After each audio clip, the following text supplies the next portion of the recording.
আসসালামুআলাইকুম দর্শক, আবারও স্বাগতম জানাচ্ছি আমার আজকের আয়োজনে থাকছে মুড়ি ঘন্টের রেসিপি।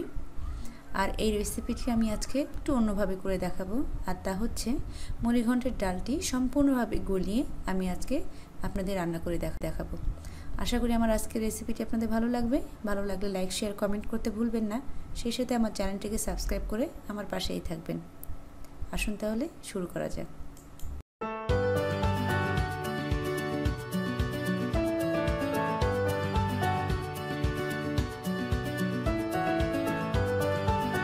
আজকে রান্নাটি করার জন্য আমি নিয়ে নিয়েছি একটি বড় সাইজের কাতল মাছের মাথা এবং লেজ। আপনারা চাইলে যে কোনো ধরনের মাছের মাথা দিয়ে আজকে রান্নাটি করতে পারেন। এবার আমি এতে দিয়ে দিচ্ছি 1 চামচের মতো হলুদের গুঁড়া এবং 1 চামচের মতো লবণ। এবারে দুটো উপকরণ একসাথে আমি ভালো করে মাখিয়ে নিব। মুড়ি ঘন্টের ডাল ভেজে নেওয়ার জন্য আমি একটি পাত্রে ডাল নিয়ে নিয়েছি 1 কাপ পরিমাণ। এবার এই ডালটিকে খুব ভালো করে নেড়েচেড়ে ভেজে নেব।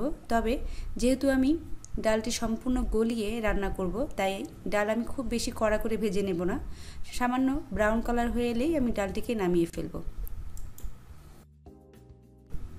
আগেই বলেছি আমি যেহেতু খুব বেশি কড়া করে ভাজবো না, তাই ডালগুলো মোটামুটি ব্রাউন হয়ে এলেই আমি নামিয়ে নিচ্ছি। এবার ভেজে নেওয়া ডালগুলোকে আমি সেদ্ধ করে নেব। আর এর জন্য ডালগুলোকে খুব ভালো করে ধুয়ে পরিষ্কার করে নিয়েছি। পরিমাণ মতো পানি সহকারে আমি প্রেসার কুকারে ঢেলে দিয়েছি।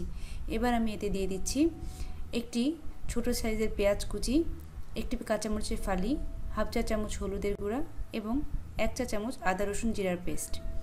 এবার ঢাকনা দিয়ে প্রেসার কুকারটিকে আমি বন্ধ করে দেব এবং রান্না করব 2টো হুইসেল ওঠা পর্যন্ত।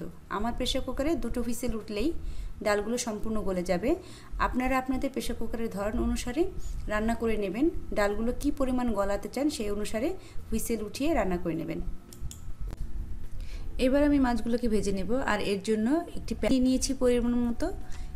তেলটি গরম হয়ে এলে আমি এতে দিয়ে দেব মাছগুলোকে দিয়ে এক পাশ আমি 2 থেকে 3 মিনিট করে ভেজে নেব। খুব মচা করে ভেজে নেওয়ার দরকার নেই, ভালো মতো ভেজে নিলে যথেষ্ট, যাতে মাছগুলো সেদ্ধ হয়ে যায় সেভাবে ভেজে নিতে হবে। এবার আমি মাছগুলো ভেজে তুলে নিচ্ছি।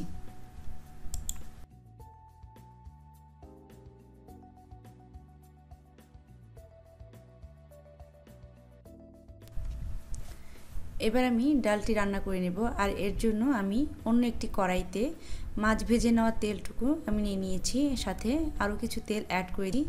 এই তেলটি গরম হয়ে এলে এবার এতে আমি অ্যাড করে দিচ্ছি পেঁয়াজ কুচি, 2-3টি কাঁচামরিচের ফালি, ঝালটা আপনারা আপনাদের পছন্দ অনুসারে দিবেন। এগুলো দিয়ে একটু নেড়েচেড়ে এবার আমি এতে দিয়ে দিচ্ছি গরম মশলা। গরম মশলার মধ্যে আমি দিচ্ছি 2টো ছোটো এলাচ, 3টি লং এবং 2-3টি গোলমরিচ আর 2টো তেজপাতা। সমস্ত উপকরণ এবার আমি খুব ভালোভাবে নেড়ে চেড়ে নেব এবং পেঁয়াজগুলো হালকা ব্রাউন হয়ে এলে এতে অ্যাড করে দেব বাকি মশলাগুলো। এবার প্রথমে দিচ্ছি আমি আদা রসুন জিরার পেস্ট 2 চা চামচ। আদা রসুন জিরার পেস্ট দেওয়ার পরে আমি দিয়ে দিচ্ছি সামান্য পরিমাণ পানি, যাতে মশলাগুলো পুড়ে না যায়, কারণ আমি এখন শুকনো মশলাগুলোকে অ্যাড করব। আর এই শুকনো মশলার মধ্যে প্রথমে আমি হলুদের গুঁড়া হাফ চা চামচ, শুকনো মরিচের গুঁড়া আমি দিচ্ছি 1 চামচ, আপনারা আপনাদের পছন্দ অনুসারে ঝালটা দিয়ে দিবেন। আর এতে দিয়ে দিব লবণ স্বাদ মতো। এবার মশলাগুলোকে খুব ভালো করে আমি মিশিয়ে নেব। মিশিয়ে নিয়ে ঢাকনা দিয়ে ঢেকে রান্না করে নেব 3 মিনিটের মতো। এর মধ্যেই মশলাগুলো খুব ভালো করে কষানো হয়ে যাবে।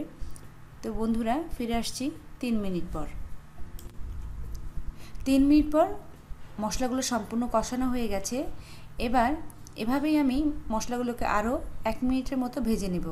এতে করে মশলার যদি কোনো কাঁচা গন্ধ থেকে যায় তা সম্পূর্ণভাবে চলে যাবে। মশলাগুলোকে খুব ভালো করে আমি নেড়েচেড়ে ভেজে নিয়ে এবার এতে অ্যাড করে দেব ভেজে রাখা মাথা ও লেজ। মশলার মধ্যে মাছগুলো দেওয়ার পর খুব ভালো করে নেড়েচেড়ে মাছগুলোকে মশলার সাথে মিশিয়ে নিতে হবে। এবার ভালোভাবে উল্টে পাল্টে নাড়াচাড়া করে নিয়ে সামান্য পরিমাণ পানি অ্যাড করে দিয়ে ঢাকনা দিয়ে রান্না হতে দেব 5 মিনিটের মতো। তো বন্ধুরা ফিরে আসছি 5 মিনিট পর। মাছগুলো মোটামুটি সেদ্ধ হয়ে গেছে।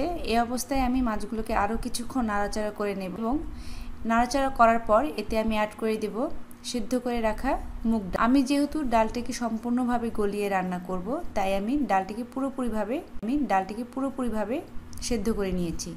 মুড়ি ঘন্ট সাধারণত ডাল আস্ত রাখা হয়, কিন্তু আমি এখানে ডালটিকে গলিয়ে নেব, তাই আমি পুরোপুরিভাবে সেদ্ধ করে নিয়েছিলাম। এবার এই ডালটিকে আমি মশলার মধ্যে অ্যাড করে দিচ্ছি, দিয়ে খুব ভালো করে নাড়াচাড়া করে মিশিয়ে নিচ্ছি।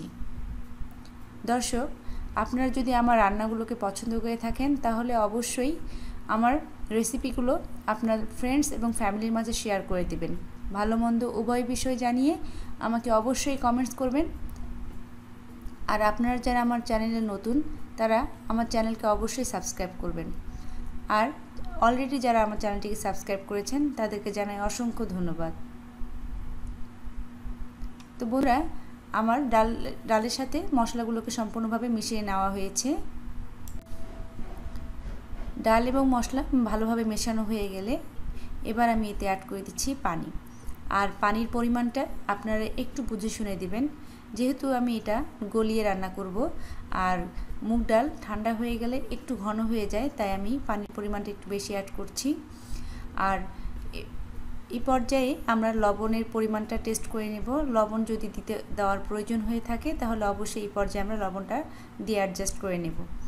এবার লবণটা দেওয়া হয়ে গেলে এবার এতে আমি দিয়ে দিচ্ছি টমেটো দিয়ে আমি আবার একটু ভালো করে নাড়াচাড়া করে ঢাকনা দিয়ে রান্না হতে দেব 5 থেকে 6 মিনিটের মতো।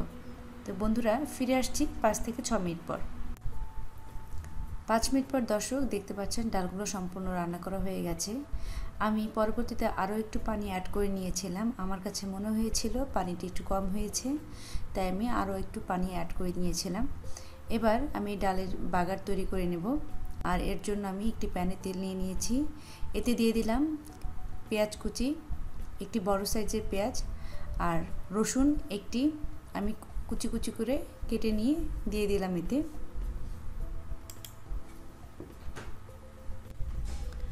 এই দুটো উপকরণ তেলের সাথে মিশিয়ে আমি খুব ভালো করে নেড়েচেড়ে ভেজে নেব। পেঁয়াজ এবং রসুন সামান্য একটু নরম হয়ে এলে আমি এতে দিয়ে দেব দুটো আস্ত শুকনো মরিচ দেওয়া হয়ে গেলে আমি এই পেঁয়াজ ও রসুনকে আবারও ভালো করে ভাজতে থাকবো। পেঁয়াজ এবং রসুনের একটু রঙটা পরিবর্তন হয়ে এলেই এতে দিয়ে দিব একটি তেজপাতা, হাফ চামচের মতো আস্ত জিরা। এবার এগুলোকে খুব ভালো করে ভেজে নেব এবং ব্রাউন কালার হয়ে এলে এই বাগারটিকে আমি ডালের মধ্যে দিয়ে দেব। ডালের মধ্যে বাগারটিকে দিয়ে দেওয়ার পর বাগার এবং ডাল সম্পূর্ণ ভালো করে মিশিয়ে নেব। এবার আমি এতে দিয়ে দিচ্ছি গরম মশলার গুঁড়া হাফ চামচের মতো। এটা অপশনাল, আপনারা চাইলে নাও দিতে পারেন। তারপর দিয়ে দিচ্ছি কেটে রাখা ধনেপাতা কুচি দেওয়ার পর আমি ঢাকনা দিয়ে শেষবারের মতো রান্না করব 2 মিনিটের মতো। 2 মিনিট পর আমি এটাকে পরিবেশন করে দেখাচ্ছি। তো ফিরে আসছি বন্ধুরা 2 মিনিট পর। তো হয়ে গেল বন্ধুরা আমার মুড়ি ঘন্ট রান্না করা। আজ আমি যেভাবে রান্না করে দেখিয়েছি আশা করি আপনাদের কাছে ভালো লেগেছে। বাসায় অবশ্যই ট্রাই করে দেখবেন। ভালো লাগলে অবশ্যই আমাকে কমেন্ট বক্সে জানাবেন। সেই সাথে আমার চ্যানেলটিকে সাবস্ক্রাইব করে আমার পাশেই থাকবেন। আর আমার রেসিপিগুলোকে অবশ্যই ফ্রেন্ডস এবং ফ্যামিলির মাঝে শেয়ার করে দেবেন। আজ তাহলে এই পর্যন্ত বন্ধুরা, দেখা হবে পরবর্তী ভিডিওতে। সে পর্যন্ত ভালো থাকবেন আর আমার জন্য দোয়া করবেন। আল্লাহ হাফেজ।